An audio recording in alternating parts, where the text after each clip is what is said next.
The lair had been burning long before anyone noticed the smoke, because the world it rested on had learned to hide its pain. A red planet with shallow seas and claw-like forests, reaching for the sky, and in those forests lived predators that every traveler feared, that every survey guild warned against.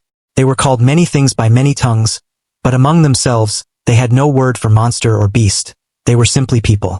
The lair lay beneath a ridge of black stone, warmed by the planet's core, layered with old nests and newer chambers where heat and shadow made a safe cradle for June gone. The morning the fire came, a human named LRA was there, not as a hunter or soldier, but as a caretaker. She had arrived months earlier with a research convoy seeking data, trophies, and stories to sell. She stayed behind when the convoy left because she had seen the cubs. 5 of them, barely able to walk, eyes too large for their heads, down soft and delicate. Their mother had been killed by a rockslide during a storm. LRA remained because leaving felt like choosing silence over breath. She learned their sounds, the rhythm of their feeding, how their tiny claws gripped her sleeves while they slept. The predators watched from the trees, eyes reflecting firelight at night, bodies still and judging. Perhaps they sensed the truth of her presence, or perhaps they were curious about a soft-skinned creature who sang low songs while cleaning wounds and sharing warmth. The cubs grew heavier, LRA grew thinner. She traded ration packs for local roots and learned which leaves soothed burns and which bark dulled pain. Then the dry season came, harsher than any the elders remembered. Lightning tore across the sky, setting the forests alight. A light wind pushed flames toward the ridge. LRA smelled smoke before she saw it, felt heat before the alarm she carried could ring. She ran to the entrance and saw the fire racing like a living thing. Predators howled warnings across the canopy, shaking ash from the leaves. LRA did not hesitate.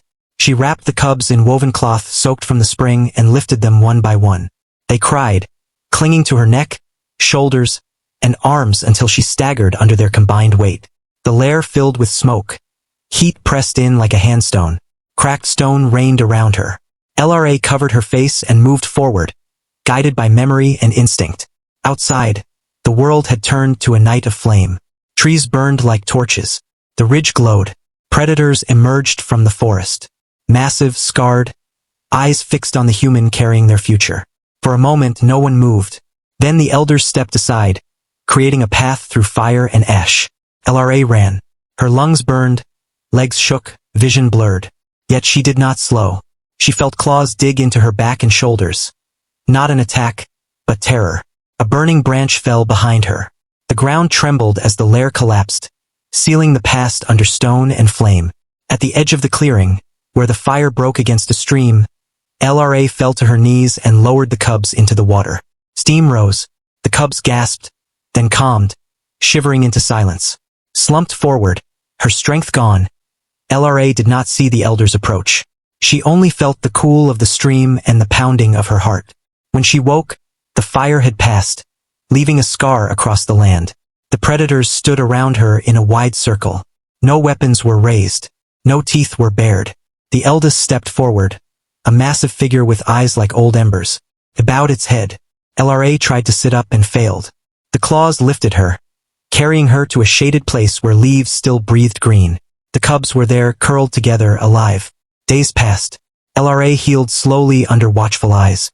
Food placed beside her, water brought. No cage, no chains. When she was strong enough, she stood and faced the elders. She expected anger, demand, judgment.